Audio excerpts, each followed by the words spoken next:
How do you define success? Man, that's hard. So, like a lot of people say that if you have a bunch of money, you're successful. I think that if you're really happy doing what you're doing, you're successful. And I think that if you are making a difference in the lives of the people around you, you are successful. Like people say that I'm a pretty successful teacher, but I don't make any money at all. So I think you're successful when you're doing what you love and you're making a difference in the lives of the people that are around you. All right. Thank you very much. Uh-huh. What daily ritual or habit of yours has helped you become a success? So there's this guy named Malcolm Gladwell, and he talks Malcolm what? Malcolm Gladwell. Right. So he's wrote a ton of books, and in one of his books he talked about the 10,000 hour principle, which means that you don't really master something until you've spent 10,000 hours doing that thing. So when it comes to teaching, I always get here really early. I get here at like 6 o'clock usually. And I do that because it gives me an hour to work before people come in and the building gets noisy. And then I usually stay until 3:30 or 4 o'clock because it's quiet again after that. So I've got a really set schedule, so I've got quiet time to work during the day in the morning and in the evening. So I spend a lot of time like planning and grading and just kind of working on things. And I think it takes like that time. Like you got to put in the time and effort to be good at what you're going to do. Thank you. How have you been able to turn your weaknesses into strengths?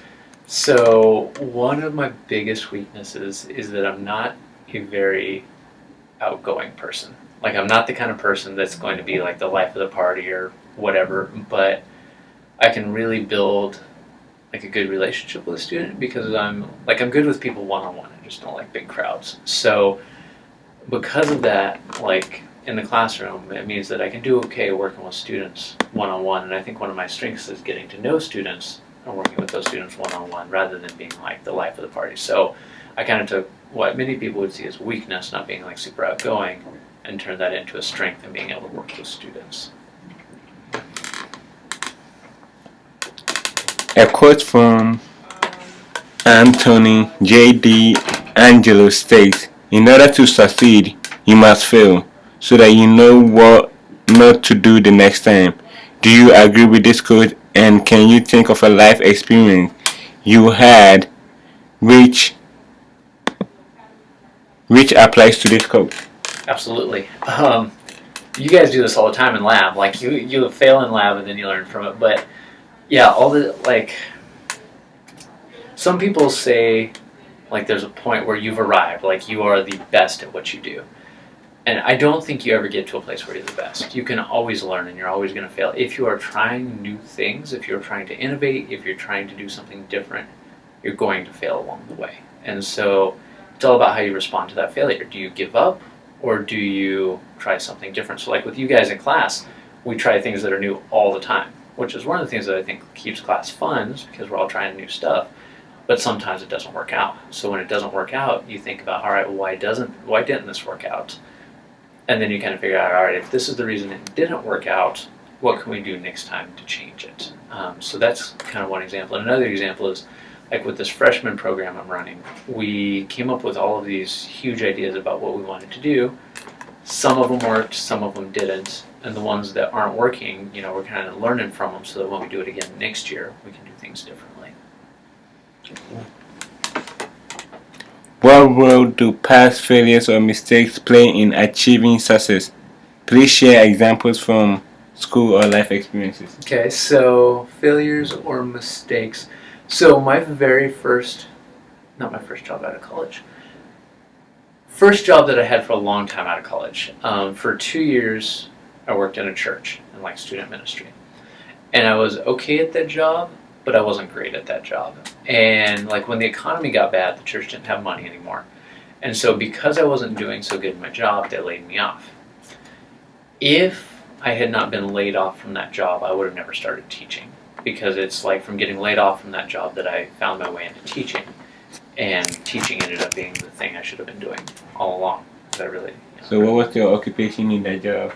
So when I was working at the church, I was in charge of like some of the student programs and working with volunteers and things like that. So you were still working with people? I was still working with people. Yeah, I've always been working with people. So It's anything that has happened in my life is usually as a result of something not working out, and then something else comes out of it. God always has a reason for something. That's right. What is the first step to success? You've got to the first step is taking a step, because if you just sit there, you can't go anywhere. So even if you're moving in the wrong direction, you got to start moving. So once you start moving, you might realize, all right, this is the right direction or this is the wrong direction. If it's the right direction, you can keep going. If it's the wrong direction, then you can turn. But like the hardest step is just to start doing something in the first place. Just start afresh. Yeah, you just got to get going. You just got to start. Don't wait for the perfect moment. Just go. You just got to go. Alright. How can you develop the characters needed to succeed? So you gotta work at it, and you've got to be okay with the fact that you're gonna fail sometimes. Like once you get it in your heart that it's all right, this may not work out, but that's okay. Then you're set because you're not really worried about failing anymore, and you can try things and you can work at it. And then like really the characteristics you need to succeed is just work. Like you just got to work at it. Like there's a reason that I'm one of the better teachers in the school. I probably work 15 or 20 hours more a week than a lot of teachers in the school. So you just like you got to work at it. There is no like unless you're born into a family that's got a ton of cash, there is no easy road to success. You just got to work at it. Okay. What do you keep? How do you keep your top priorities high? Okay, so it's hard because I would say that like my top priorities are my wife and having a good marriage with her, and also having a good teaching career. Those are like major priorities, and so you gotta balance things. So that's why I keep a pretty set schedule. So like I've got my time I usually get here, I got my time I leave, and I work those extra hours on the end of the day so that when I get home, I don't have to do anything. I can hang out. Like my work for school is done for the day.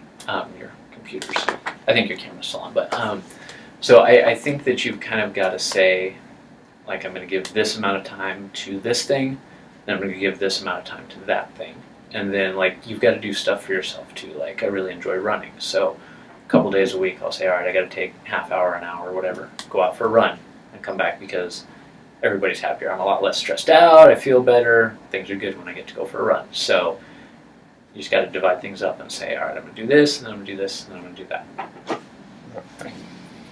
that. That's very, very important to stay fit. Gotcha. What is the most important key to success? Work, and don't be scared of failure. Like, you got to work, and you can't be worried about failing. And something you said in your last blog was really good. You said that you weren't as worried about getting an A anymore or a B as long as your knowledge in biology grew.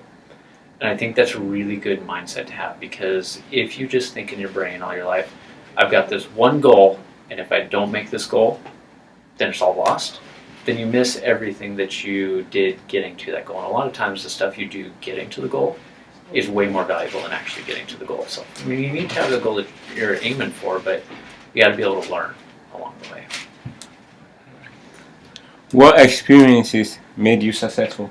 So I think one of the biggest things that has helped to make me successful is the people that I surround myself with. I had somebody tell me at one point in time that you can only go as far as the people who are around you are going. So if you hang out with people that aren't really doing anything, you're probably not going to do anything.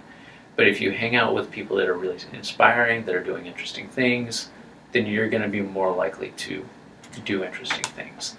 So through teaching at CMA and working with some organizations, I've got to meet a lot of really interesting people who are doing cool things.